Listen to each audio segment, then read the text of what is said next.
Assalamualaikum warahmatullahi wabarakatuh. Kembali lagi dengan saya, Ana Khofifah Sari. Kali ini kita akan sedikit membahas tentang bisnis internasional. Apa sih bisnis internasional itu? Yuk kita simak. Secara umum, bisnis internasional adalah aktivitas bisnis yang melibatkan antara dua negara atau lebih, baik milik pemerintah maupun swasta. Bukan hanya itu, banyak para ahli yang memiliki pengertian sendiri terhadap bisnis internasional.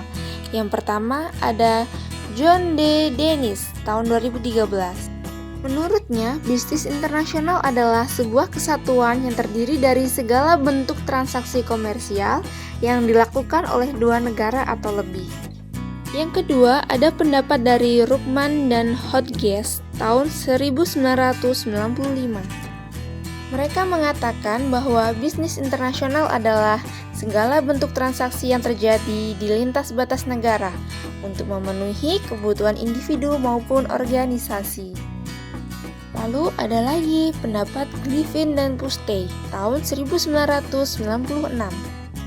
Menurut pendapat mereka, bisnis internasional adalah setiap transaksi bisnis antar pihak yang berasal lebih dari satu negara yang merupakan bagian dari bisnis internasional itu sendiri. Tipe-tipe bisnis internasional. Yang pertama ada foreign trade. Jenis aktivitas bisnis internasional foreign trade cenderung identik dengan aktivitas ekspor dan impor. Objek barang yang sering digunakan adalah visible physical goods dan komoditas. Perlu digarisbawahi, visible physical goods adalah barang-barang yang terlihat. Tipe yang kedua ada trade in service.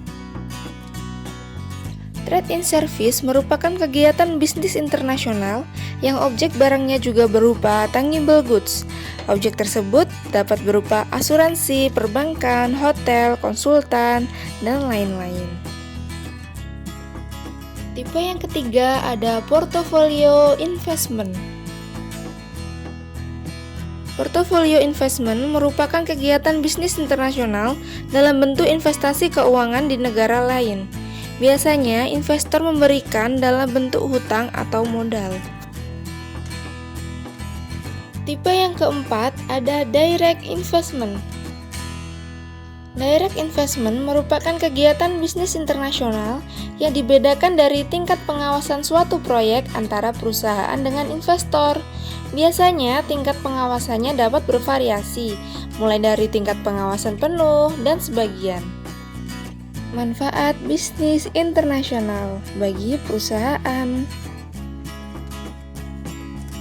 Bisnis internasional dapat bermanfaat untuk meluaskan pasar bagi suatu perusahaan. Hal ini membuat produksi barang bisa dilakukan secara lebih efisien, tanpa takut lagi jumlah hasil produksinya melebihi batas. Jadi, secara umum, bisnis internasional bertujuan untuk menjamin kelangsungan hidup perusahaan. Manfaat bisnis internasional bagi negara. Yang pertama, dapat membuka lapangan pekerjaan. Adanya perdagangan internasional mendorong pembangunan industri-industri baru untuk memenuhi permintaan produk di berbagai negara. Dengan dibukanya industri baru tersebut, tentu akan membuka lapangan kerja yang baru. Bahkan di beberapa negara, adanya perdagangan internasional dapat mengurangi tingkat pengangguran. Yang kedua, membentuk hubungan baik antar negara.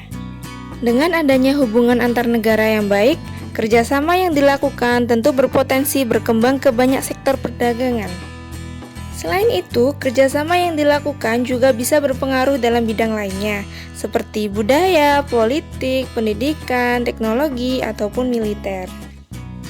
Yang ketiga, kebutuhan hidup semakin mudah terpenuhi.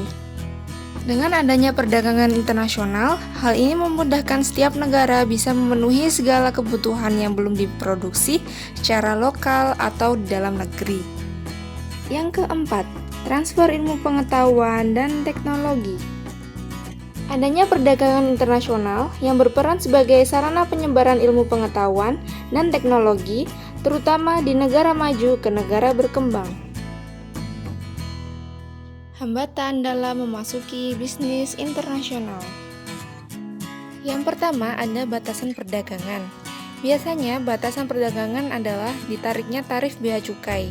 Tarif ini merupakan pajak yang dikenakan untuk setiap barang yang diperdagangkan untuk keluar masuk ke dalam negeri, baik barang impor maupun ekspor.